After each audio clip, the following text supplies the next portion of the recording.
La revue de presse. La revue de presse, le condensé des journaux sur Cap FM du lundi au vendredi à 9h30. Mesdames, Messieurs, amis des journaux, bonjour. La proposition de loi sur la révision de la Constitution, le train sur les rails, peut-on dire, à travers l'information que la nouvelle gazette de Gabin Eloge Assogba partage avec ses lecteurs. La commission des lois adopte la proposition, titre le journal.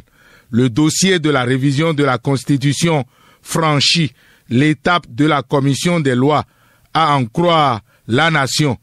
Une information pêchée par le matinal qui trouve que, à l'issue des travaux, la proposition de loi a été adoptée à l'unanimité des députés présents. Une étape de franchie pour cette proposition de loi qui sera, dans les tout prochains jours, soumise à l'appréciation de la plénière, relève le matinal. Cela ne saurait tarder. Le rendez-vous est pris pour demain, mercredi 5 décembre 2025, révèle Fraternité. Cette proposition de loi visant la révision de la Constitution porte sur la création du Sénat que seule la révision de la Constitution validerait.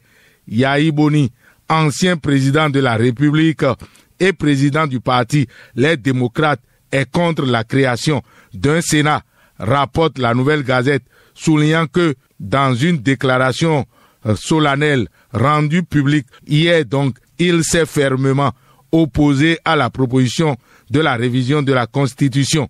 La création d'un Sénat n'est ni opportune ni légitime, déclare l'ancien président de la République, Thomas Boni Yahi, président du parti Les Démocrates, pour en appeler avec gravité aux députés de son parti de rejeter cette proposition de révision de Constitution portant création du Sénat.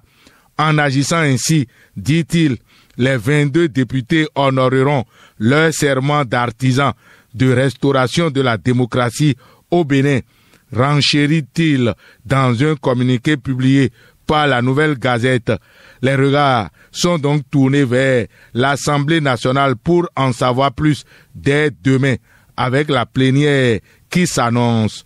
On en sait déjà plus sur le 6e rapport d'activité du président de l'Assemblée nationale, Louis Berounou Vlavonou. Telle une lettre à la poste, ce rapport a été adopté par 87 députés, rapporte Le Pays émergent, pour révéler que le document a été validé par les 6 députés démissionnaires du parti Les Démocrates. Le dernier rapport d'activité de Louis Berounou Vlavonou, validé, confirme le matinal Fraternité et Décryptage Info, qui compte 87 voix pour, dont 6 démissionnaires du parti LD et 22 voix contre. Assemblée nationale, l'ultime rapport d'activité du président Louis Berounou Vlavonou approuvé, conclut le quotidien du service public La Nation, loin de l'Assemblée nationale et précisément à la Sénat. Décryptage Info constate que l'Union progressiste, le Renouveau et le Bloc républicain sont déjà en possession de leur récépissé provisoire pour les élections communales, ce que confirme Fraternité, le matinal, La Nation et le chasseur info de Emmanuel Gbeto. Il y a autre chose que confirme Le Pays émergent dans ses colonnes. C'est la fin de la première édition du festival à Césavo Bénin.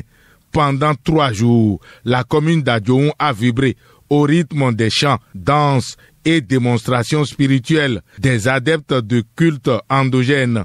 Une organisation faite par Acezavo sous le haut parrainage de Sa Majesté Sion Oba Adekilouma. Un événement inédit, riche en couleurs et en émotions, souligne Le Pays émergent, qui trouve que c'est un coup d'essai qui reste un coup de maître. Paris gagné par Sa Majesté Roi Sion Oba Adekilouma et toute l'équipe d'organisation renchérit Le Pays émergent. L'Église du christianisme céleste du Bénin est en voie aussi de gagner un pari, constate le chasseur info qui scrute la 5e session du Conseil supérieur de transition CST pour révéler de nouvelles avancées sur des pratiques qui divisent, l'harmonisation des tests, des quantiques et des tenues de grade au cœur des travaux. Des mesures sont prises contre la mauvaise gestion administrative et financière, relève le chasseur info, pour ensuite certifier que les sites de Sémé au Bénin et d'Imeko au Nigeria sont retenus pour le pèlerinage de 2025. C'est sûr que chants et danses meubleront ce rendez-vous spirituel de pèlerinage des christianistes célestes en fin d'année. C'est une vedette de la chanson béninoise qui fait parler du Bénin sur le plan international qui a intéressé la Nouvelle Gazette. Désignée présentatrice, Angélique Kidjo est à l'honneur au Grammy 2026. Titre le journal de Gabin Eloge Asogba. La Nouvelle Gazette. Dans l'économiste de Léonard Dossou, il y a des raisons de savourer l'honneur. Le Bénin affiche des résultats très satisfaisants. C'est au sujet de l'appui à la gouvernance et au développement du secteur privé. Fin de cette revue. À la prise de son, Alessandre Adjavoun. Réalisation et présentation, Lucien Dossou. Agréable journée à toutes et à tous. C'était la revue de presse. Retrouvez la revue de presse sur le site www.capfm.com.